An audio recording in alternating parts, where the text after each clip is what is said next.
Guys, bali nung Wednesday, ginawa na yung ating busina. Ginawa ni RK.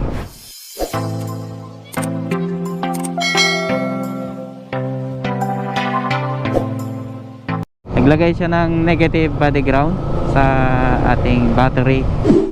Mas lumakas ang ating busina at ang ating ilaw. Nung Wednesday kasi na pinagawa natin itong ating motor, nakapag video naman tayo, pero nung nag-record kasi tayo nung Wednesday, sinet up ko kasi yung aking microphone. So pansin nyo kasi nung last na video natin, sobrang lakas ng aking boses. Nag-adjust tayo sa setting ng ating GoPro na minimize yung ating boses at hindi na naririnig yung ating pinagsasabi, kaya hindi ko na na-edit yung ating video. Pero meron naman tayong nakuhang ibang clips sa ginawa niya dito sa ating motor. So balita yung mga nakuhanan nating video clips doon sa kanyang motor shop. Ito na yung sinasabi natin, kapag bumubusina, ayan, nawawalan na ng power and kumukundat-kundat na lang. Ayan o. Okay guys, so ito open na yung shop ni RK at may mga pending silang mga motor. Meron silang inaayos dito na GSX-S 150. Tapos meron din silang Sniper na 150 version 1 at meron silang Mio Sol. Ito. Tapos ito yung shop niya ngayon. Makikita natin may mga binibenta siyang mga top box, helmet, ayan, mga accessories. Pwede nyo makita dito. Ayan, yung mga oil. At meron din siyang mga damit dyan. Oh. Ayun oh. Tapos yung mga bag. Ano ba? Yung mga battery. Yan. Mga accessories. Meron kayong makikita dito. Dito rin yung lagay ng tools nila. Ayan oh. Tapos ito yung kanilang service. Makikita natin dyan.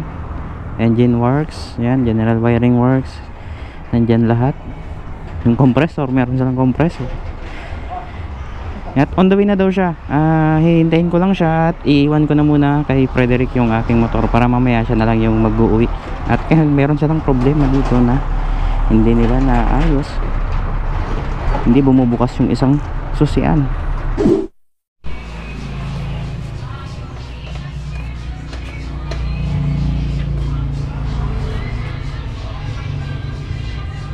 After 1 year nakita ulit tayo ah. Kaya After 1 year nakita ulit kami ito ng relay. Yun lang, busina lang may ano. okay, yung busina. Ground lang.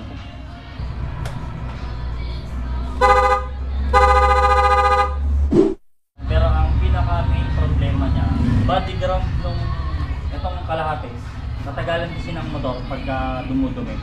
Nababawasan yung contact ng ground. Kasi kunyari ganito, bakal, tapos bakal, ito yung ground, yun yung sa battery. Ngayon, dito tayo nagtatap ng ground. From battery, may dinistribute naman yan ng mga ground. Madami.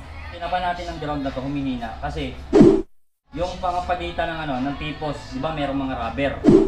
May rubber, pero may bakal. Doon humihina. Tapos minsan, sa dumi din. Hindi makagapang ng maganda yung from battery ground to dito, hindi siya makagapang. Ngayon, ang ginawa natin, yung pagkatap natin dito mahina, ginawa natin, naglagay tayo ng another wire na ground para lagyan ulit ito ng ground. Ito na yun.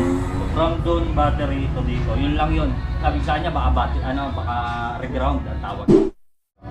Ito, pwede ko rin palakasin yung ground system dito pag itinap ko sa bakal. So lahat ng bakal dito, lahat yan lalakas yung ground. Etong wire na to, nakatap na rin yung sa bakal. So pag nilagyan mo dito, papunta na rin yung sa bakal. Ito. Yan, yan. So, hindi ko nalalagyan dito, dito na lang. Direct ground na tayo. Ang kakalabasan niya, okay na. Ganun lang yan.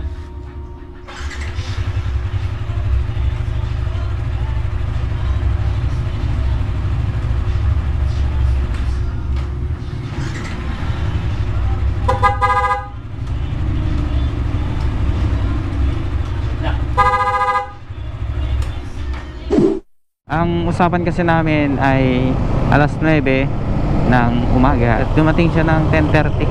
Kaya yon, iniwan ko na lang kay Frederick yung aking motor at siya na yung nagpagawa.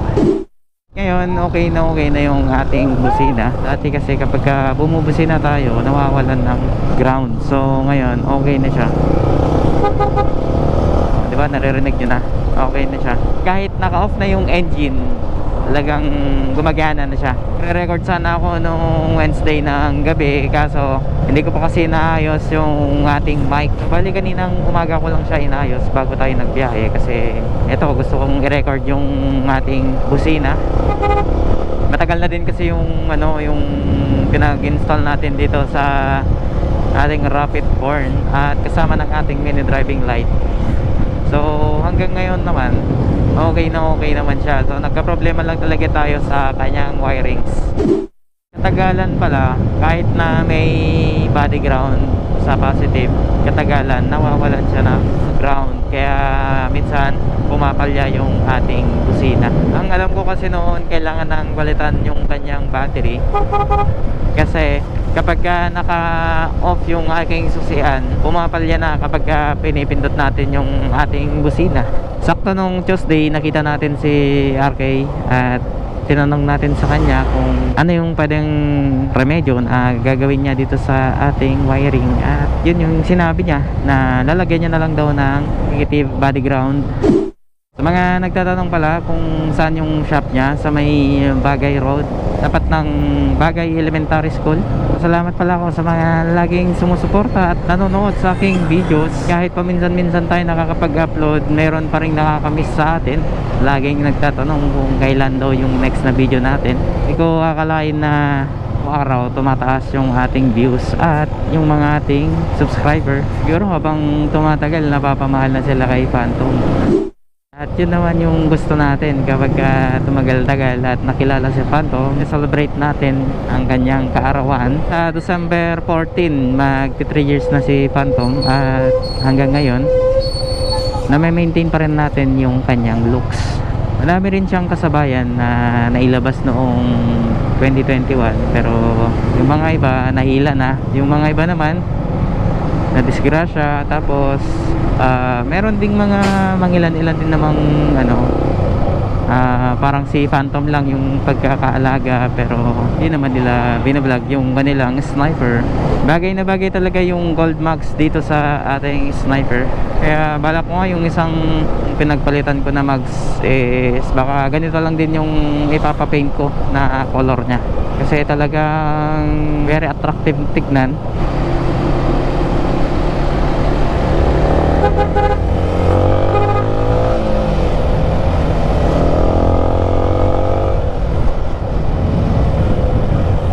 Doon kasi natin kailangan yung ating busina kapag nag-overtake tayo, lalo na kapag malalaking sasakyan, kasi kapag overtake tayo tapos hindi tayo napansin, katulad nun, pwede nila tayong ipitin.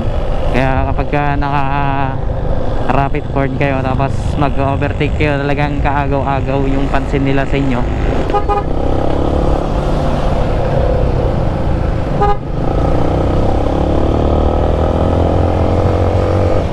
Pero gumagana pa rin yung ating dual contact. So bali ito yung ating stop horn. Oh, di ba? Tapos ito naman yung ating rapid horn. At yun guys, hanggang dito na lang ulit yung ating video. At yung hindi pa nakasubscribe sa ating YouTube channel, please subscribe and don't forget to hit the notification bell para lagi kayong updated sa aking latest videos.